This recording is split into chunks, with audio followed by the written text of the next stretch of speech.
오늘은 히브리서 12장 1절로 3절의 말씀을 가지고 믿음의 경주 여든 제목으로 함께 말씀의 은혜를 나누기 원합니다. 제목을 한번 크게 따라해 주시기 바랍니다. 믿음의 경주. 믿음의 경주. 하늘을 뒤돌아보면 모든 것이 다 주님의 은혜였습니다. 첫째도 주님의 은혜요, 둘째도 주님의 은혜요, 마지막도 주님의 은혜였습니다. 코로나19로 이렇게 힘들고 어려운데도 불구하고 하나님께서 우리를 붙들어 주시고 힘과 용기를 더하여 주셔서 모든 어려움 헤치고 여기까지 왔습니다. 우리가 주님의 이 놀라운 은혜에 감사하면서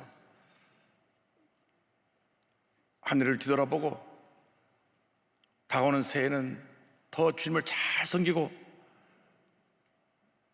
말씀으로 무장하고 성령으로 충만하여 믿음의 전진을 해나가는 우리 모두가 되어야 할 것입니다.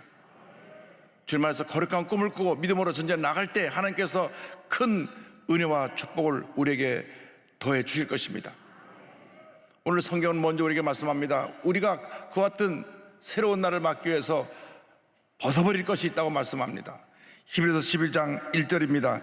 이러므로 우리에게 구름같이 둘러싼 허다한 증인들이 있으니 모든 무거운 것과 얽매기 쉬운 죄를 벗어버리고 인내로서 우리 앞에 당한 경주를 하며, 우리가 예수 믿고 하늘나라 갈 때까지 한평생 믿음의 경주를 하는 것입니다. 경기를 할 때 보면 운동선수들이 가장 간편한 복장으로 나가서 경주에 임합니다. 달리기를 하는데 두꺼운 옷을 입고 달리는 사람 한 사람도 없습니다. 가장 간편한 복장으로 준비하고 그 경주를 달려나가는 것입니다. 마찬가지로 우리가 믿음의 경주를 하기 위해서 우리를 얽어매고 있는 모든 거창스러운 것을 벗어버려야 합니다. 불필요한 것들을 벗어버려야 되는 것입니다. 사람은 생각하는 존재입니다. 그 생각에 따라서 그 사람의 모습이 형성됩니다. 늘 긍정적으로 생각하는 사람은 그의 삶이 밝고 환한 모습이 되고, 늘 부정적인 생각을 하는 사람은 그 삶이 어두워지고 파괴적이 되고 말게 되는 것입니다. 그렇기 때문에 우리가 이 세상 살아오는 동안에 부정적인 생각으로 나를 붙잡아서 어둡게 만들고 절망시키는 이 모든 것들을 벗어버려야 되는 것입니다. 나의 지나간 과거 가운데 나를 아프게 하고 힘들게 했던, 그래서 내 신앙생활에 어려움을 가졌던 이 모든 것들을 과감하게 벗어버려야 됩니다. 주님 앞에서 잘못된 습관들을 벗어버려야 되는 것입니다. 예수를 믿고 나서 우리가 새 사람이 되었기 때문에 옛사람의 옷을 벗어버리고 믿음으로 전진 또 전진 또 전진해 나가는 주님의 귀한 자녀가 되어야 합니다. 에베소 4장 22절에 성경은 이와 같이 말씀합니다. 너희는 유혹의 욕심을 따라 썩어져가는 구습을 따르는 옛사람을 벗어버리고, 옛사람을 벗어버리라고 말씀합니다. 상처투성이의 옛사람, 탐욕덩어리의 옛사람, 이기주의고 교만하고 늘 자기밖에 몰랐던 이 옛사람의 모습을 내던져버려야 되는 것입니다. 평생 과거에 붙잡혀 사는 사람들이 있습니다. 미국의 전국의 모든 병원에 있는 환자 숫자를 합쳐놓은 만큼 정신병원에 환자가 있다고 합니다. 제가 미국에 사역할 때 정신병원에 입원한 분 신방을 간 적이 있는데, 숲을 속에 그렇게 큰 병원인 걸 몰랐어요. 큰 거리를 왔다 갔다 할 때 대로변에 있는 병원은 일반 병원이고 그 뒤 숲속에는 그만큼 큰 병원이 자리 잡고 있었는데 얼마나 많은 사람들이 거기 있는지 제가 깜짝 놀랐습니다. 우리나라의 정신병원은 저 외곽진 데 있습니다. 제가 가보니까 저 강원도 산골에 있고 외곽진 데 있는데, 미국의 병원들은 도심에도 곳곳에 병원에 많은 환자가 있는데 그 정신 전문가 닥터가 말하기를 과거에 대한 기억만 지워버리면 85%는 그날로 다 정상이 되어 동원에서 태어날 수 있다고 말했습니다. 그런데 과거에 또 붙잡히고 또 붙잡히고 또 붙잡혀서 그 과거에 살기 때문에 거기서 벗어나지 못하고 정신병원에 머물러 있는 것입니다. 더 이상 우리를 괴롭히는 과거에 붙잡혀 있지 말고 다 내던져 버리고 믿음으로 전진해 나가시길 바랍니다. 과거에 실패했던 기억, 상처받았던 기억, 내 삶을 늘 괴롭힌 나의 거칠고 오만한 성격, 미움과 분노에 사로잡힌 나의 상처받은 그 옛사람의 모습을 다 내던져 버리고 주님께서 변화된 모습을 바라보며 믿음으로 전진 또 전진 또 전진해 나가는 여러분 되기를 주님의 이름으로 축원합니다. 고린도후서 5장 10절 성경을 말씀합니다. 그런즉 누구든지 그리스도 안에 있으면 새로운 피조물이라. 이전 것은 지나갔으니 보라 새 것이 되었도다. 이전 것은 지나갔으니 보라 새 것이 되었도다. 성경은 우리에게 분명하게 말씀하고 있습니다. 이전 것은 지나갔습니다. 우리는 주님 안에서 새로운 피조물이 된 것입니다. 하나님이 인정하시고 하나님이 사랑하시고 하나님이 귀수시는 하나님의 자녀로 우리가 변화되었습니다. 새로운 피조물이 되었습니다. 복받은 존재가 되었습니다. 그러므로 이전 것은 지나갔으니 새 것이 되었으므로 이제는 변화된 나의 모습을 바라보고 절대 긍정 절대 감사를 무장해서 믿음으로 전진 또 전진을 해나가야 되는 것입니다. 가슴을 펴고 당당하게 우리 인생의 경주를 경주해 나가는 우리 모두가 되기를 주님의 이름으로 축원합니다. 둘째로 우리는 이 인생을 경주해 나갈 때 인내로서 경주해 나가야 합니다. 히브리서 12장 1절은 말씀합니다. 인내로서 우리 앞에 당한 경주를 하며. 우리 인생은 긴 마라톤 경주와도 같습니다. 마라톤 경주에서 42.195km를 멈추지 않고 달려가야 하듯이 우리도 인생의 종착역까지 멈춤없이 달려가야 되는 것입니다. 우리가 하루 이틀 살다가 마치는 인생이 아닙니다. 옛날에 70이요 강건하면 80이라고 했는데 요즘은 특별한 병만 없으면 90세는 보통 삽니다. 여러분 기본 평균 나이가 90세 플러스라는 걸 아시기 바랍니다. 할렐루야. 자, 아멘 하신 분 120세까지 사시기 바랍니다. 제가 김영석 교수님 뵙고 얼마 전에 덕담으로 교수님은 120세까지 너끈히 사시겠습니다 그랬더니 싱긋이 웃으시더라고요. 하나님이 건강 주시면 우리는 그 주신 건강을 가지고 열심히 주님 일을 해야 할 것입니다. 그런데 이 마라톤 경주를 할 때 중요한 것은 잘 참고 인내하며 끝까지 달려가는 것입니다. 너무 숨이 벅차면 달려가다가 멈추고 주저앉게 됩니다. 그런데 마라톤 경주를 할 때 보면 몇천 명이 뛰어나가는데 나중에 보면 많은 사람들이 도중 탈락을 합니다. 달리다 멈춰버리고 맙니다. 99%를 다 달려가도 마지막 꼬리 지점까지 도착하지 않으면 그는 실격하고 마는 것입니다. 실패하고 마는 것입니다. 우리는 끝까지 잘 달려가야 합니다. 그런데 성경에 무거운 것과 얽매긴 쉬운 죄를 벗어버리려고 인내로서 경주하라고 말씀합니다. 우리를 짓누르고 있는 우리 마음속에 염려, 근심, 걱정, 고통, 괴로움, 불안, 초조, 과거의 상처들, 내가 벗어나오지 못하는 죄의 습관들을 벗어버리고 인내로서 달려가야 하는 것입니다. 코로나19라는 것이 우리를 인내 훈련을 시켜서 2021년 말이면 다 끝나겠다 했더니 이 오미크론인지 뭔지 듣도 못하고 하는 게 또 나와가지고 우리를 다시 인내 훈련을 시킵니다. 그러나 모든 복받은 신앙인은 인내 훈련을 통하여 큰 복을 받다는 것을 잊지 않게 되기를 바랍니다. 히브리서 10장 36절은 말씀합니다. 너에게 인내가 필요함은 너희가 하나님의 뜻을 행한 후에 약속하신 것을 받기 위함이라.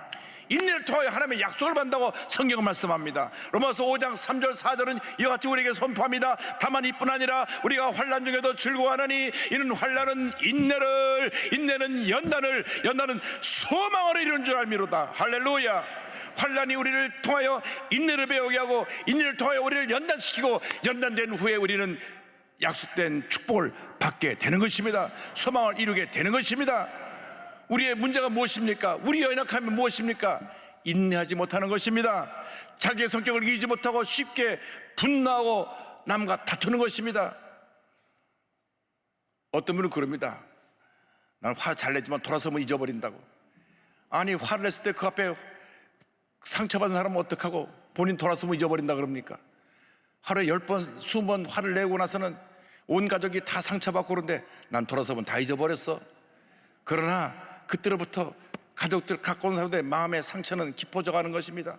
여러분, 인내로서 자기를 다스리지 못하면 하나님 앞에서 귀하게 쓰임받을 수가 없습니다. 위대한 지도자가 될 수 없는 것입니다. 고린도서 13장 사랑장을 보면 사랑에 대한 15가지 정의를 말하는데 그 출발점이 오래 참음입니다. 고린도서 13장 4절 5절입니다. 사랑은 오래 참고, 사랑은 온유하며 시기하지 아니하며, 사랑은 자랑하지 아니하며, 교만하지 아니하며, 무례 행하지 아니하며, 자기의 유익을 구하지 아니하며, 성내지 아니하며, 악한 것을 생각하지 아니하며, 7절 모든 것을 참으며, 모든 것을 믿으며, 모든 것을 바라며, 모든 것을 견디느니라. 이 사랑이 뭐냐? 인내와 연관되어 있는데 오래 참고 성내지 않고 끝까지 참고 견디는 것을 말씀하고 있습니다. 그 진정한 사랑입니다. 우리가 주님을 사랑하기 때문에, 우리가 우리 가족을 사랑하기 때문에 참아야 되는 것입니다. 참고 또 참고 또 참아야 되는 것입니다. 우리가 사소한 일에 우리 감정을 다스리지 못하고 감정을 폭발하면 우리는 실수를 하게 되는 것입니다. 사울왕을 보면 하나님께서 참 겸손해서 그를 택하셔서 이스라엘 왕국의 첫 번째 왕을 세우셨습니다. 그런데 그가 잘 나가다가 교만해지니까 하나님의 때를 기다리지 못했습니다. 참지 못했습니다. 사무엘이 와서 제사를 드려줘야 되는데 사무엘이 늦게 오니까 자기가 하나님의 제사장을 대신해서 제사를 드렸습니다. 그래서 하나님께서 그를 버리신 것입니다. 하나님의 때를 기다리며 참고 있는 여러분들의 지혜를 주님의 이름으로 축원합니다. 자기와 싸워 승리하는 자가 위대한 하나님의 사람으로 쓰임받을 수 있게 되는 것입니다. 자기 자신의 성격도 다스리지 못하면서 어떻게 우리가 하나님의 사람이라고 할 수 있고 큰일 할 수 있습니까? 이제 매일매일 우리 자신과 싸워야 합니다. 욱하는 성격과 싸워야 됩니다.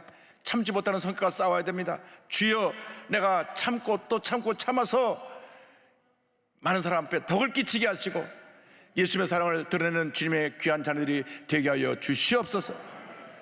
그때 하나님께서 우리에게 복을 내려 주실 것입니다.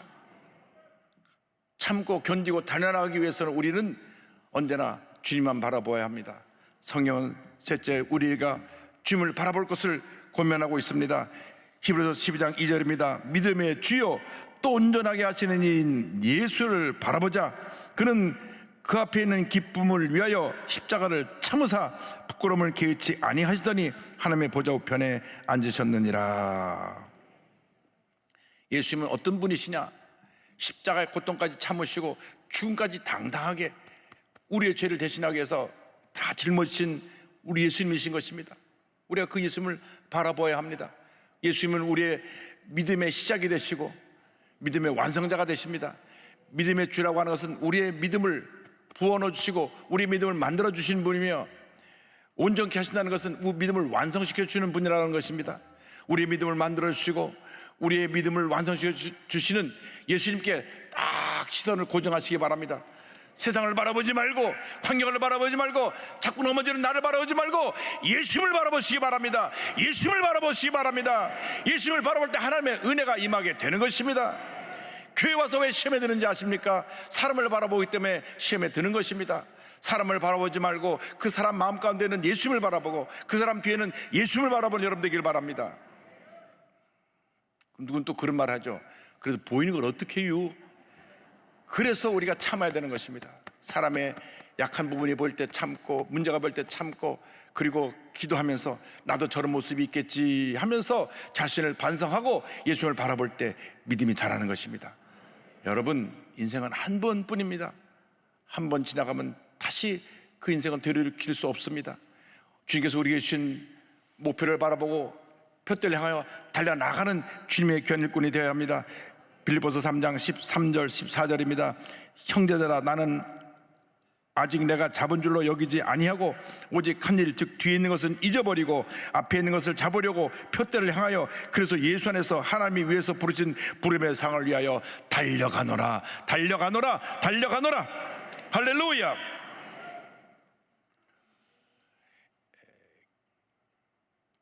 조금 전에도 김영석 교수님 말씀드렸지만은 올해 102세시고 새해가 되면 103세가 되십니다. 그런데 최근에 우리 김영석 교수님이 어떻게 하루를 지내시는가 TV에서 특집 프로로 하루 종일 김영석 교수님과 아침부터 잠자리 들 때까지 그 하시는 일과를 촬영해서 보여준 적이 있습니다. 102세에서 사시는데 지금까지 규칙적인 생활, 매일 이른 아침에 일어나서 아침에 성경 보고 6시 반에 아침 식사를 조금 하시는데 계란 하나하고 야채 조금 하고 해서 소식을 하는데 절대 많이 잡수지 않으세요. 딱 정량을 잡수시고 그다음에 산책을 하십니다. 그 뒤에 산이 있는데 산을 올라가세요. 102세가 되신 분이 산을 올라가신다니까요. 얼마나 건강하신지. 보통 걸어 다니실 때 지팡이도 없이 걸어 다니세요. 그리고 산에 올라갈 때만 그 올라갈 때 조금 도움 받으려고 지팡이를 짚지 평상시에는 그냥 걸어 다니시고 오후에 낮잠을 한 5분 10분 잠깐 주무시고 그 다음에 다시 일어나셔서 책 보시고 저녁에 자기 전에 하루를 돌아보고 정리하면서 일기를 쓰세요. 만년필로 정자로 또박또박 그날의 일기를 적으십니다. 그리고 1년 전에 일기를 꺼내서 또 이렇게 비교해봐요. 내가 1년 전에 어떻게 살았고 지금 어떻게 살고 있나. 그래서 하나님께서 그렇게 건강을 주셔서 가는 곳마다 하나님께 영광 돌리고 있고 예수님을 증거하고 있는 것입니다. 원래 목사님이 되려고 했던 분입니다. 더 많은 사람에게 복음을 전하려고 철학 교수가 되신 분입니다. 그런데 저한테 그런 말씀 하시더라고요. 이 목사님 장수의 비결이 뭔지 압니까? 무슨 특별한 말씀 하실까 하고 귀를 기울였지만 마음의 행복입니다. 그 다음이 중요합니다. 그 마음의 행복은 예수님께로부터입니다. 할렐루야. 여러분 마음에 그 행복이 넘쳐나길 바랍니다. 주님이 주신 행복이 넘쳐나길 바랍니다. 왜 주님이 나를 부르셨고 여기까지 나와 함께 하시고 나를 통해서 이룰 일이 무엇인가를 깨달아 알아서 열심히 그 일을 잘 감당하고 맡겨진 일에 충성 헌신 최선을 다하여 우리 주님이 기뻐하시는 주님의 자녀가 되고 행복한 삶을 살아가는 여러분 모두가 되기를 주님의 이름으로 축원합니다. 과거를 이기면 승리할 수가 있습니다. 절망적인 과거를 이기고 축복된 삶을 살아가는 우리 김희아 집사님 간증을 드리려고 합니다. 이분은 태어날 때부터 왼쪽 얼굴에 붉은 점을 갖고 태어났는데 3살 때 버려져서 구세군에서 운영하는 보육원에서 자랐는데 애들이 다 괴물이라 아수라백자라 그러면서 애를 놀리고 고개를 돌렸습니다. 아무도 이 아이를 후원하지 않았습니다.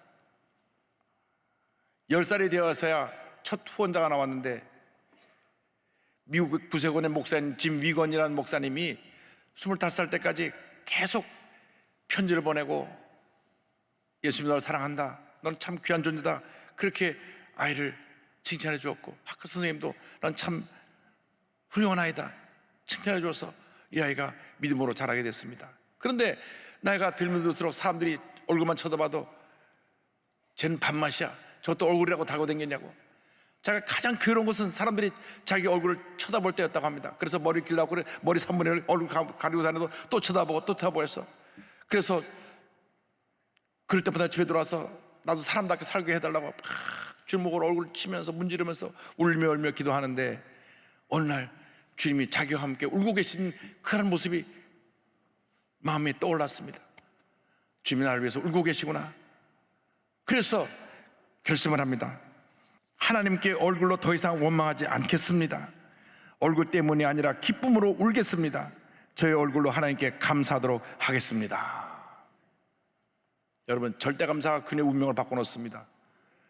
그러고 나니까 또 남자친구도 사귀게 되고, 이 남자친구가 그녀의 모든 아픔을 이해하고 사랑해주고 위로해주고 격려해 주었습니다. 그런데 어느 날 사귄 지 2년째 된 날 코피가 탁 터져서 병원에 갔더니만 비강암, 상악동암이라는 악성 종양으로 판단되었습니다. 이게 암덩어리로 변하고 있는 것입니다. 나이가 25세입니다. 그때 하나님 말씀, 요한복음 9장 말씀이 떠올랐습니다. 하나님이 하실 일을 나타내고자 함이라. 그래서 13시간 동안 긴술을 통해서 얼굴뼈와 살을 다 도려내고 함몰된 자리에다가 팔과 엉덩이 살을 이식했습니다. 눈을 뜨자마자 내가 이렇게 볼 수 있게 돼서 감사합니다. 그런데 하나님께서 그 주변에 믿음 좋은 사람들을 보내주시고, 자기는 그 남자친구가 언젠가 자기를 버릴 줄 알고 헤어지자 그랬더니 아니라고, 내가 진심으로 당신을 사랑한다고 해서 결혼하고 예쁜 딸도 낳고, 할렐루야.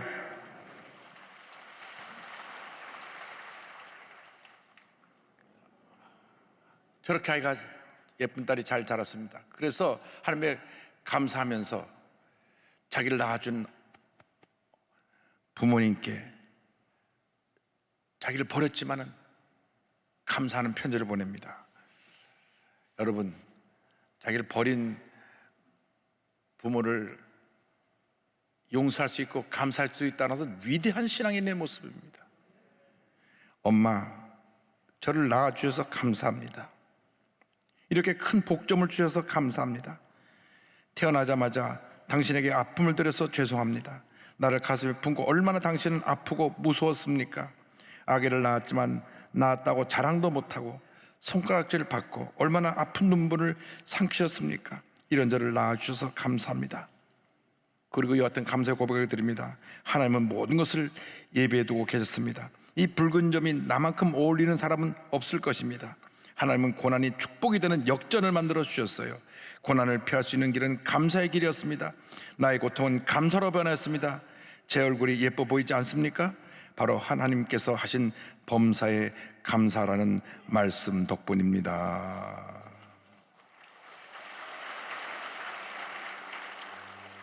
이제 여러분의 모든 무거짐을 다 벗어버리고, 얽매이신 일을 다 벗어버리고 예수님께 시선을 고정시키고 믿음의 주 온전케 하신 예수만 바라보고 믿음으로 또 전진해 나간 여러분 되기를 바랍니다. 이러신 귀한 사명을 깨달아서 주 앞에 가는 그날까지 최선을 다하여 헌신하고 맡긴 사명에 충성하여 하나님의 큰 복을 받는 주님의 귀한 자녀들이 다 되시기를 바랍니다. 하나님께서 여러분의 한평생 가장 좋은 길로 인도해 주시고 복의 복을 더하여 주실 것입니다.